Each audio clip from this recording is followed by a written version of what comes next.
जय गुरु जी संगत जी गुरु जी की डिवाइन कॉल सत्संग प्लेटफॉर्म में आप सभी गुरु परिवार का हार्दिक स्वागत है। शुक्राना गुरु जी महाराज का कि उन्होंने ये सेवा मुझे बख्शी कि मैं आप सभी गुरु परिवार के समीप आके गुरु जी के कल्याण महिमा अनुभव का वर्णन कर पा रही हूँ। अनंतम शुक्राना मेरे गुरु जी महाराज का। संगत जी, आज का जो सत्संग मैं आपके साथ शेयर कर रही हूँ नवीन अग्रवाल अंकल का है। ये सत्संग हमें मेल के माध्यम से प्राप्त हुआ है। बहुत ही प्यारा सत्संग है, ब्लेसिंगफुल सत्संग है। तो मेरी सभी गुरु परिवार से हाथ जोड़ के विनती है, सत्संग को अंत तक सुने, ध्यान से सुने, पूरा सुने। सत्संग का मतलब होता है सत्य का संग, और सत्संग हमें जब ही मिलता है जब गुरु कृपा होती है। हम सभी बड़े भाग्यशाली हैं कि हमें सत्संग सुनने का सौभाग्य प्राप्त हो रहा है। साथ संगत जी, हम चाहे कितना भी अपनी इस भागती दौड़ती जिंदगी में कुछ भी कर लें, लेकिन बिना गुरु की प्राप्ति के हमारा जीवन अधूरा है। हम सभी बहुत भाग्यशाली हैं जो कि हम गुरुजी महाराज के चरणों से जुड़े हुए हैं, और ऐसी भागती दौड़ती जिंदगी में गुरुजी ने हमें अपनी छत्र छाया में रखा हुआ है, अपनी ब्लेसिंग से नवाजा हुआ है। इन सभी चीज़ों के लिए गुरुजी का हम अत्यंत शुक्राना करते हैं, तहे दिल से शुक्राना करते हैं। और संगत जी, जैसे मैं हर सत्संग में आपसे यही रिक्वेस्ट करती हूँ कि सत्संग और साथ संगत करना वो परमात्मा की कृपा होती है। तो आप साथ संगत किया कीजिए और सत्संग को बिल्कुल स्किप किए बिना तक ध्यान से सुना कीजिए, क्योंकि इसमें गुरुजी महाराज की आपके लिए ब्लेसिंग्स होती हैं। वैसे तो गुरुजी महाराज के बहुत सारे तरीके हैं अपनी संगत को ब्लेस करने के, उनमें से एक तरीका सत्संग शेयर करना भी है। संगत जी, गुरुजी महाराज कहते हैं सत्संग सुनने वाले का भी कल्याण और सत्संग करने वाले का भी कल्याण, दोनों का ही कल्याण होता है। इसीलिए अगर आप भी अपने सत्संग शेयर करना चाहते हैं तो हिंदी में साफ राइटिंग में आप अपना सत्संग लिखकर हमारी जीमेल आईडी पर सेंड कर सकते हैं, ताकि आपके द्वारा सुनाए गए सत्संग से जो भी गुरुजी महाराज की नई जुड़ने वाली संगत है उन्हें गुरुजी के कल्याण महिमा अनुभव के बारे में ज़्यादा से ज़्यादा पता चलेगा।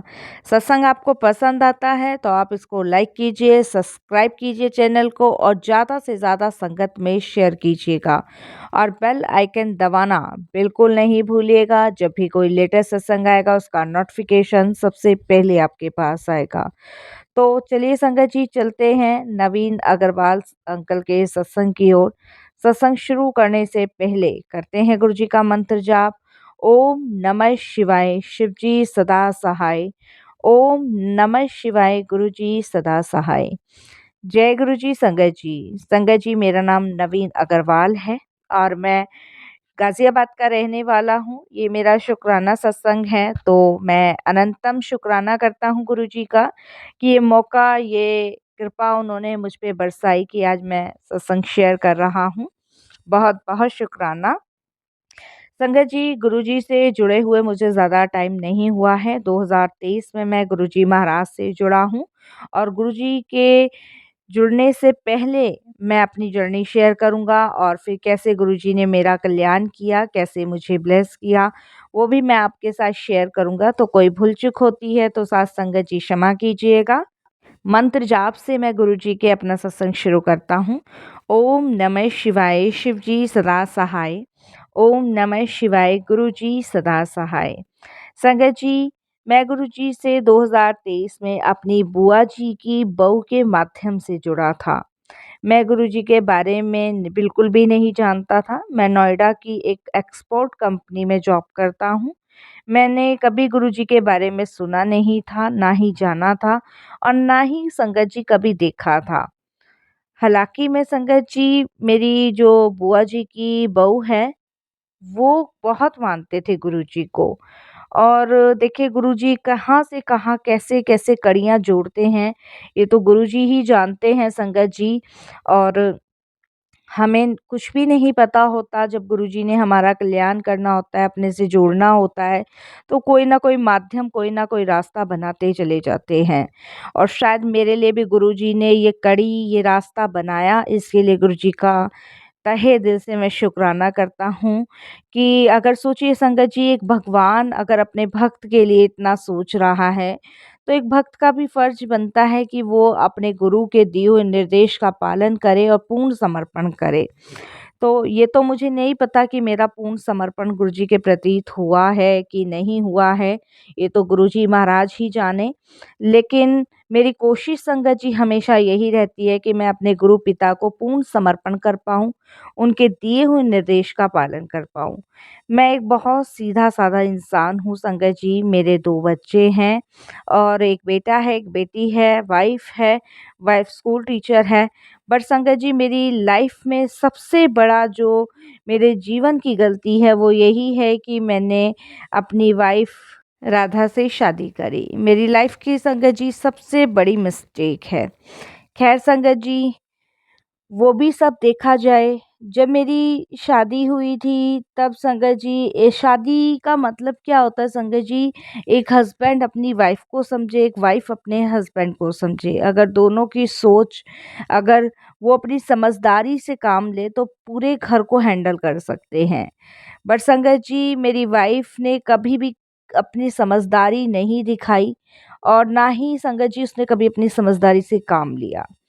संगत जी जब हमारी शादी हुई तो मेरे मम्मी-पापा मेरे साथ ही रहते हैं क्योंकि मेरी 2 सिस्टर हैं वो बैंगलोर में हैं और मैं सिर्फ़ अकेला ही हूँ। तो संगत जी मेरे मम्मी-पापा भी एज़िड हैं। तो जब शादी हुई थी तो हम लोगों ने ये सोचा था कि चलो कोई बात नहीं, फैमिली जो है मतलब एडजस्ट कर लेगी क्योंकि मेरी वाइफ़ ने डिमांड की थी कि वो स्कूल पढ़ाना चाहती है। और हमने इस चीज़ के लिए संगत जी उसको हाँ भी भरी कि ठीक है, अगर ये स्कूल पढ़ाना चाहती हैं तो कोई दिक्कत ऐतराज़ हम लोगों को नहीं था। बट मेरी एक ही शर्त थी शुरू से कि तुम्हें मम्मी-पापा का भी ध्यान रखना पड़ेगा। बट संगत जी ऐसा नहीं होता था और मेरे मम्मी-पापा बहुत सीधे हैं, बहुत ही ज़्यादा सीधे हैं। वो कभी कुछ नहीं कहते थे, वो जैसा बना के उनको देती थी वो वैसा खाते थे। संगत जी ठंडा खाना, रात का खाना जैसा भी वो उनको देती थी, वो वैसा ही खाते थे, वो कभी मुझसे शिकायत भी नहीं करते थे। एटलीस्ट संगत जी मेरी मम्मी की तबीयत ख़राब होती थी, तो मेरी मम्मी की तबीयत ख़राब में भी संगत जी वो मेरी मम्मी को बर्फ़ का पानी देती थी और ठंडी-ठंडी चीज़ें देती थी, मेडिसिन्स नहीं देती थी। जबकि मैं सुबह कह के जाता था कि मम्मी को दोपहर की मेडिसिन देनी है, बट वो नहीं देती थी और संगत जी मेरी मम्मी काफ़ी दिनों तक बीमार भी रहती थी और मैं डॉक्टर को पूछता भी था। मैंने कहा मम्मी इतनी बीमार रहती हैं, तो डॉक्टर साहब कहते थे कि मेडिसिन आप पूरी लेते हो। तो मेरी मम्मी संगत जी बिल्कुल भी बताती नहीं थी इस चीज़ को, डर की वजह से कि घर में लड़ाई ना हो, घर में कोई कलेश ना हो, तो इस रीज़न से संगत जी मेरी मम्मी और पापा मुझे बताते नहीं थे इस चीज़ के बारे में।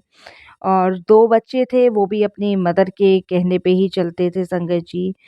मेरे को कुछ नहीं पता था कि घर में क्या हो रहा है, क्या नहीं हो रहा है। घर में मेरे से भी बहुत ज़्यादा लड़ाई वग़ैरह होती थी मेरी वाइफ़ की, बट मैं चाहता था कि मेरे मम्मी-पापा तक खबर ना पहुँचे और इस वज़ह से संगत जी जो भी घर में लड़ाई, झगड़े, कलेश होता था, वो सिर्फ़ एक कमरे के अंदर होता था ताकि मेरी आवाज़ बाहर ना जाए और मम्मी-पापा को ना सुनाई दे और मम्मी-पापा ये सोचते थे कि मुझे इस चीज़ के बारे में ना पता चले। तो वो दिन में ही इस मैटर को ख़त्म करते थे। तो यही संगत जी शादी के बाद से हो रहा था, बच्चे हो गए थे उसके बाद भी ये कंटिन्यू रहा, लेकिन कुछ समझ नहीं आ रहा था और मम्मी-पापा संगत जी बहुत वीक हो रहे थे, मुझे कुछ नहीं समझ आ रहा था, कुछ नहीं पता था। और मुझे हेल्थ इश्यूज़ भी थे संगत जी, मुझे सर्वाइकल का बहुत ज़्यादा पेन दर्द रहता था। सर्वाइकल की वज़ह से मैं बहुत ज़्यादा परेशान था।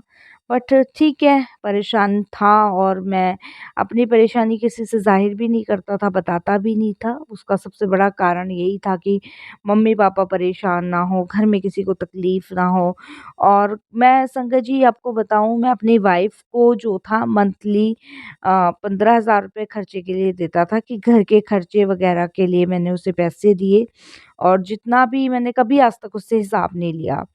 बट वो पैसे कहाँ जाते थे, क्या होता था उनका मुझे कुछ भी नहीं पता, कुछ भी नहीं पता।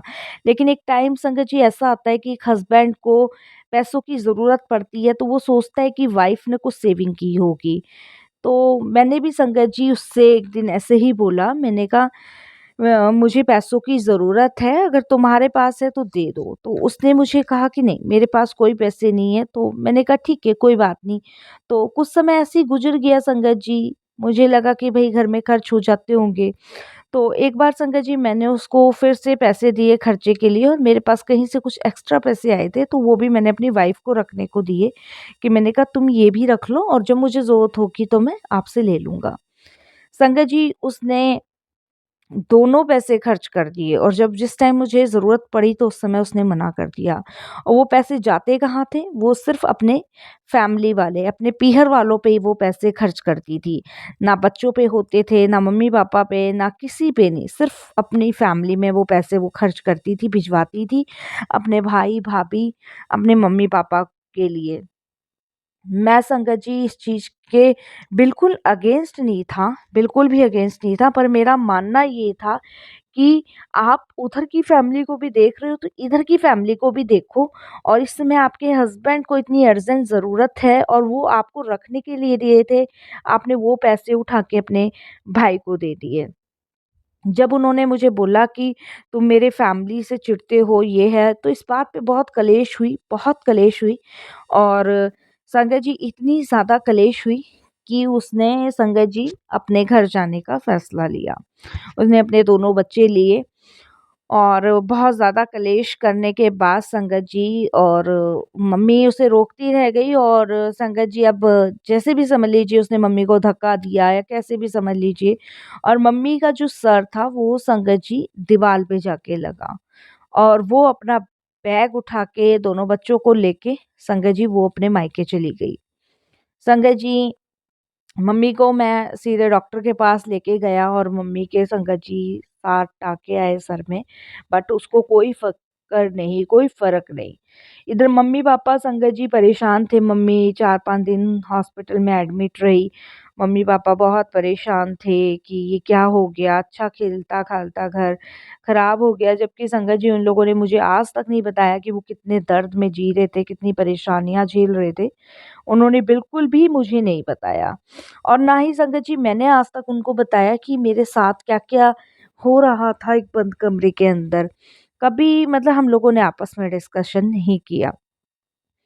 तब संगत जी मेरी बुआ जी से मेरी अक्सर बात हुआ करती थी, तो मेरी बुआ जी जो थी वो उनको मैं हमेशा हर बात शेयर करता था, हर चीज़ बताता था। तो एक दिन संगत जी उन्होंने मुझे गुरुजी के बारे में बताया, उनके घर में गुरुजी का सत्संग था, और उन्होंने मुझे बहुत रिक्वेस्ट करी थी कि गुरुजी के सत्संग में तुम्हें आना ही आना है।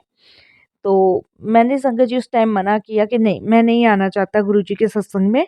मेरे घर में ये सब प्रॉब्लम्स चल रही है और मेरा मन नहीं है। लेकिन फिर भी उन्होंने बहुत रिक्वेस्ट करी, उनकी बहू ने भी रिक्वेस्ट करी। तो मैं संगत जी उन लोगों के कहने से गुरुजी के सत्संग में फर्स्ट टाइम गया। उस टाइम मम्मी-पापा घर पे ही थे और संडे वाला दिन था। मैंने पहली बार गुरुजी का सत्संग अटेंड किया उनके घर पे। जब मैंने अटेंड किया तो संगत जी वहाँ मेरे लिए सब कुछ नया-नया था। सत्संग में क्या होता है, कुछ नहीं होता है।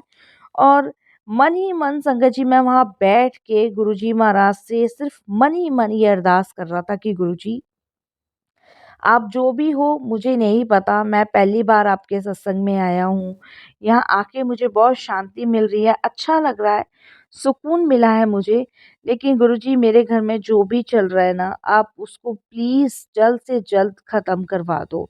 अगर आप में शक्ति है ना गुरुजी, आप जल्द से जल्द ख़त्म करवा दो। तो देखिए संगत जी, जिस दिन मैं गुरुजी महाराज के सत्संग से अपने घर पे गया हूँ, और हाँ संगत जी मुझे गुरुजी के सत्संग में एक ब्रेसलेट और एक पॉकेट स्वरूप भी मिला था। तो जिस दिन संगत जी मैं गुरुजी महाराज के घर सत्संग से अपने घर गया हूँ, तो संगत जी उसी समय मुझे मेरी वाइफ़ का फ़ोन आता है, और वो मुझे कहती है एकदम से कि मुझे आपसे ना डिवोर्स लेना है, एकदम से बोली। तो मैंने कहा ठीक है ले लो आप, अगर आपको डिवोर्स चाहिए तो बिल्कुल ले लो। मैंने बिल्कुल क्लियर करके संगत जी उनको ये शब्द कहे। तो संगत जी वो मुझे छूटते ही बोलती हैं कि मैं 50 लाख रुपए लेके तलाक दूँगी, और आप पैसों का इंतज़ाम कर लो, अब बिल्कुल पैसों का इंतज़ाम कर लो, अब मुझे नहीं रहना है। इस तरीके से संगत जी उन्होंने मुझे ये सब बातें कहना शुरू किया।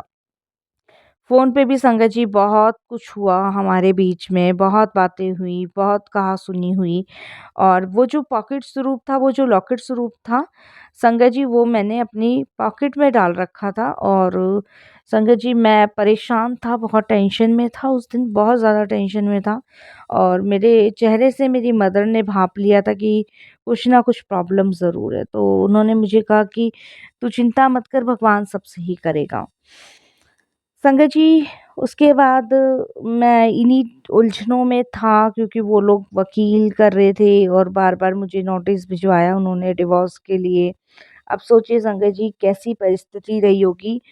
तब संगत जी मैं बहुत परेशान था। मैं अपने ऑफ़िस भी जा रहा था तब भी बहुत परेशान था। उस टाइम पे संगत जी मेरे हाथ में जो मेरे पैंट थी जो मैंने नेक्स्ट डे भी पहन के ऑफ़िस गया था, उस पैंट में हाथ डाला तो गुरुजी का लॉकेट स्वरूप और पॉकेट स्वरूप निकला। तो जब लॉकेट और पॉकेट स्वरूप निकला तो लॉकेट स्वरूप जो था संगत जी, जो ब्रेसलेट स्वरूप था, वो मैंने अपने हाथ पे डाल लिया था। और जो गुरुजी का पॉकेट स्वरूप था, उसके सामने मैंने संगत जी माथा टेका और मैंने यही कहा, मैंने कहा अब जो आपको सही लगे वो आप कीजिए। मैंने सब कुछ आपके ऊपर छोड़ दिया, जो आपको सही लगे। संगत जी देखिए कितनी बड़ी बात हुई। उन लोगों ने केस डाला डिवोर्स के लिए और इधर संगत जी मैं मेरी फैमिली परेशान थे कि घर बिगड़ जाएगा, बच्चे कहाँ जाएँगे, क्या होगा? इधर हम परेशान थे और उधर वो लोगों को कोई फ़र्क नहीं पड़ रहा था। संगत जी अचानक से जो मेरी मदर हैं, वो संगत जी मुझे बिना बताए मेरी वाइफ़ को फ़ोन करती है। और संगत जी देखिए कितनी मतलब गुरुजी ने कैसे चीज़ों को कैसे चीज़ों को खोला और जब अचानक से मेरी मदर मेरी वाइफ़ को फ़ोन करती हैं, तो संगत जी उस फ़ोन में रिकॉर्डिंग हो जाती है। मुझे इस चीज़ का पता नहीं था बिल्कुल भी। और संगत जी इन लोगों की पता नहीं आपस में क्या-क्या बातें होती हैं, वो मेरी वाइफ़ जो है, मेरी मदर को इतना उल्टा-सीधा बोलती है और पता नहीं इतने गंदे लहज़े में मेरी मदर से, मेरे फ़ादर से बात करती है। मेरे फ़ादर ने और मेरी मदर ने मेरी वाइफ़ को फ़ोन किया था ये कहने के लिए कि हम माफ़ी माँगते हैं, तू घर वापस आ जा बट बहुत गंदा बिहेवियर उसने मतलब मेरी मदर फ़ादर के साथ किया। और उसके बाद संगत जी मेरे पास मदर की जो फ़ोन की रिकॉर्डिंग थी, वो संगत जी आ गई। मैंने संगत जी किसी काम से अपनी मदर का फ़ोन लिया था तो वो रिकॉर्डिंग मैंने सुनी। जब मैंने रिकॉर्डिंग सुनी मेरे पैरों तले ज़मीन खिसक गई। मेरी मदर, मेरे फ़ादर संगत जी उस टाइम इतना रो रहे थे, बहुत रो रहे थे। मैंने अपने मदर-फ़ादर से पूछा तो संगत जी उन्होंने फिर मुझे एक-एक बात बताई यानी कि गुरुजी ने मुझे कोई सिंबल दे दिया था कि मैं ये सब मेरी मर्ज़ी से हो रहा है, जो हो रहा है ना अच्छा हो रहा है क्योंकि मैंने गुरुजी पे छोड़ दिया था। फिर तो संगत जी बस आप यकीन नहीं मानोगे अब जो भी हो, जैसा भी हो, जब गुरुजी ने सिंबल दे दिया है, गुरुजी को पता है, वो कहते हैं ना संगत जी अत, जब आप किसी के साथ ज़्यादा अत करते हो ना, तो भगवान भी फिर आपको आपके हाल पे छोड़ देता है। भगवान आपको 1 बार, 2 बार, 3 बार चांसेस देता है। मेरे भगवान ने उसको बहुत बार चांसेस दिए, लेकिन नहीं संगत जी, उसने कभी शादी को शादी नहीं समझा, रिश्तों को रिश्ते ही नहीं समझा और संगत जी अभी मेरा संगत जी 29 जनवरी को ही संगत जी मेरा डिवोर्स हुआ है और गुरुजी महाराज ने मुझे संगत जी एक सिंबल एक साइन दे ही दिया था कि शायद वो मेरे परिवार के लिए सही नहीं थी। 2 बच्चे संगत जी मेरे पास ही हैं और जो भी उसका देना था वो गुरुजी ने दिलवाया और कम से कम संगत जी अब मेरे पेरेंट्स जो है वो चैन की रोटी खा रहे हैं, इज़्ज़त की रोटी खा रहे हैं, नहीं तो संगत जी कुछ पता ही नहीं था कि घर में क्या हलचल, क्या चीज़ें उसने बिखेर दी थी, क्या चीज़ें उसने बनाई थी, कैसे उसने मेरी फैमिली को ट्रीट कर रखा था, कुछ मुझे नहीं पता था। वो संगत जी सब बाद में खुला। संगत जी ठीक है, हम एक लिमिट तक मैं मानता हूँ कि एक लिमिट तक बर्दाश्त की जा सकती है, लेकिन संगत जी जब बर्दाश्त की सीमा पार हो जाती है ना, तब सामने वाला फिर उसको और ज़्यादा संगत जी धमकाने की, डराने की कोशिश करता है, लेकिन वो भूल जाता है कि उसके साथ परमात्मा ईश्वर है, उसकी भी एक लिमिट है और फिर उसका दंड, उसका अपराध का जो दंड है ना, वो ईश्वर देता है। मैंने कभी किसी को कोई पलट के जवाब नहीं दिया, कभी मैंने संगत जी वाइफ़ को किसी चीज़ के लिए मना नहीं करी। कोशिश करी कि उसकी हर एक ख़्वाहिश पूरी करूँ। उसका रीज़न ये था कि वो मेरे पेरेंट्स की देखभाल करती है, मेरे पेरेंट्स को बहुत अच्छे से ट्रीट करती है, आराम से उनका हर तरीके से ख़्याल रखती है। लेकिन मुझे ये नहीं पता था संगत जी कि वो एक जैसे कि घर में कोई नौकर होता ना, उस तरीके से ट्रीट करती है। मेरी मदर ठंड में, फ़ीवर में कपड़े धोती थी, बर्तन धोती थी। मेरे पिताजी झाड़ू मारते थे। मुझे ये सब कुछ नहीं पता था, ये सब गुरुजी ने मेरे सामने सच्चाई ला के रखी, इसके लिए गुरुजी का शुक्राना। और अब भी संगत जी जो गुरुजी कर रहे हैं, करवा रहे हैं, वो बिल्कुल ठीक कर रहे हैं। अब हम अपने जीवन में खुश हैं, आनंद में हैं, मंगल में हैं और गुरुजी की छत्र छाया में हैं। मेरे बच्चे भी खुश हैं, मेरे मम्मी-पापा भी खुश हैं, सब खुश हैं और मेरा जीवन अब गुरुजी को समर्पण है। गुरुजी जैसे मुझे चलाएँगे वैसे मैं चलूँगा, बाकी संगत जी सब गुरुजी पे छोड़ दिया है। और शुक्राना गुरुजी, बहुत-बहुत शुक्राना, क्योंकि पेरेंट्स से बढ़कर कुछ नहीं है और वो भी भगवान का रूप है और जो मेरे भगवान के साथ निरादर कर रहा है, तो फिर संगत जी वो बख्शना नहीं चाहिए। चाहे मेरे माता-पिता का निरादर हो, चाहे मेरे गुरु का निरादर हो, बात तो संगत जी एक ही है ना, बात अलग नहीं है। तो मेरे माता-पिता भी मेरे गुरु के बराबर ही हैं, मेरे गुरु भी मेरे माता-पिता के बराबर हैं और इन दोनों का अपमान मैं नहीं बर्दाश्त कर सकता था। संगत जी, एक मनुष्य, एक इंसान अगर मेरे पूजनीय माता-पिता, मेरे पूजनीय गुरुदेव का अपमान करेंगे तो संगत जी वो बर्दाश्त ही नहीं होगा। धरती फट जाएगी, प्रलय आ जाएगा, नष्ट हो जाएगी ये सब चीज़ें। तो बस मैं यही कहूँगा गुरुजी, मेरे लिए जैसे मेरे माता-पिता वैसे आप और जैसे आप वैसे मेरे माता-पिता। बहुत-बहुत शुक्राना गुरुजी, आपने जोड़ा, अपनी संगत बनाया, अपने चरणों से लगाया, आपका अनंतम शुक्राना। मैं जितना आपका शुक्राना कर सकता हूँ गुरुजी महाराज, उतना ही कम लगता है मुझे। बहुत-बहुत शुक्राना गुरुजी, बहुत-बहुत शुक्राना। और यही मैं अब अपने सत्संग को विराम देता हूँ गुरुजी के मंत्र जाप के साथ। ओम नमः शिवाय, शिव जी सदा सहाय। ओम नमः शिवाय, गुरुजी सदा सहाय। जय जय गुरुजी, धन धन गुरुजी, वाह वाह गुरुजी, शुक्राना गुरुजी।